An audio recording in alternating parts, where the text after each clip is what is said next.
ਬਿਸਮਿल्लाहिर्रहमानिर्रहीम। सूरत मामू ने बड़ी प्यारी सूरत है तो ये अल्लाह पाक ने दसिया कि जिहड़ा आहरत का इनकार बंदे करते हैं क्यामत का उन्हां च किहड़ियां बुराइयां पैदा हो जांदियां ने। अल्लाह ताला ने कहा have you seen the one who denies the recompense, क्या आहरत दा वो बंदे नूं तुसां वेख्या जिहड़ा आहरत का इनकार करदा है? For that is the one who drive away the orphan, वो बंदा है जिहड़ा यतीमां नूं धक्के मारदा है। ਜਿਹੜਾ ਬੰਦਾ ਅੱਲਾ ਕੋਲ ਤੁਹਾਨੂੰ ਪਤਾ ਯਤੀਮ ਨੂੰ ਉਹ ਬੰਦਾ ਧੱਕਾ ਨਹੀਂ ਮਾਰੇਗਾ ਜਿਹਨੂੰ ਪਤਾ ਮੈਂ ਮਰਨਾ ਔਰ ਅੱਲਾ ਦੇ ਕੋਲ ਪੇਸ਼ ਹੋਣਾ। ਤੁਸੀਂ ਉਹ ਬੰਦੇ ਵੇਖੇ ਹੋਣੇ ਨੇ ਜਿਹੜੇ ਯਤੀਮਾਂ ਨੂੰ ਧੱਕੇ ਮਾਰਦੇ ਨੇ, ਉਹਨਾਂ ਦਾ ਦੀਨ ਨਾਲ ਕੋਈ ਤਲਕ ਨਹੀਂ ਹੁੰਦਾ, ਉਹਨਾਂ ਨੂੰ ਰੱਬ ਦਾ ਕੋਈ ਡਰ ਨਹੀਂ ਹੁੰਦਾ। ਅਤੇ ਪਹਿਲੀ ਨਿਸ਼ਾਨੀ ਹੈ ਉਸ ਬੰਦੇ ਦੀ ਜਿਹੜਾ ਜਿਸ ਬੰਦੇ ਨੂੰ ਤੁਸੀਂ ਵੇਖੋ ਨਾ ਯਤੀਮਾਂ ਨਾਲ ਬੁਰਾ ਸਲੂਕ ਕਰ ਰਿਹਾ, ਸਮਝੋ ਇਹਦਾ ਰੱਬ 'ਤੇ ਕੋਈ ਯਕੀਨ ਨਹੀਂ। And does not encourage the feeding of the poor, ਅਤੇ ਜਿਹੜਾ ਗਰੀਬਾਂ ਨੂੰ ਰੋਟੀ ਨਹੀਂ ਖਵਾਉਂਦਾ, ਸਦਕੇ ਦਾ ਹੁਕਮ ਨਹੀਂ ਦਿੰਦਾ, ਚਵਲ ਮਾਰਨ ਦਾ ਹੁਕਮ ਦਿੰਦਾ, ਉਹਦਾ ਵੀ ਆਖਰਤ 'ਤੇ ਕੋਈ ਯਕੀਨ ਨਹੀਂ, ਰੱਬ 'ਤੇ ਕੋਈ ਯਕੀਨ ਨਹੀਂ। ਅੱਗੋਂ ਅੱਲਾਹ ਤਾਲਾ ਨੇ ਕਿਹਾ so woe to those who pray but who are heedless of their prayer.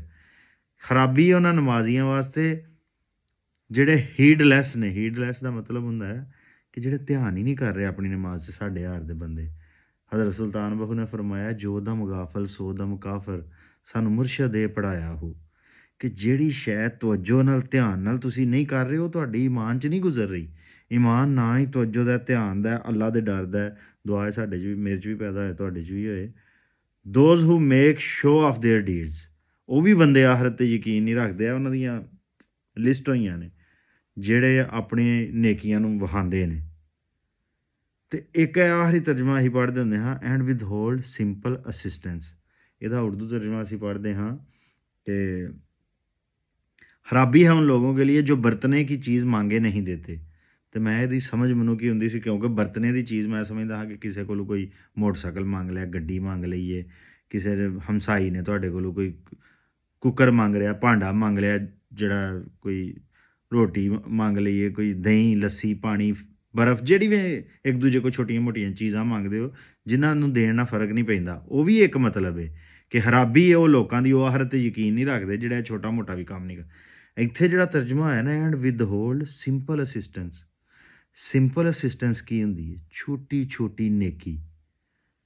ਮਤਲਬ ਕੋਈ ਤੁਹਾਡੇ ਕੋਲ ਮਸ਼ਵਰਾ ਮੰਗ ਰਿਹਾ, ਕਿਸੇ ਨੂੰ ਬੜੀ ਜ਼ਰੂਰਤ ਹੈ, ਤੁਸੀਂ ਅੱਜ ਕੱਲ੍ਹ ਪਤਾ ਲੋਕ ਕੀ ਕਹਿੰਦੇ, ਉਹ ਨਹੀਂ ਯਾਰ ਕਿਸੇ ਨੂੰ ਅੱਛਾ ਮਸ਼ਵਰਾ ਨਹੀਂ ਦੇਣਾ ਚਾਹੀਦਾ।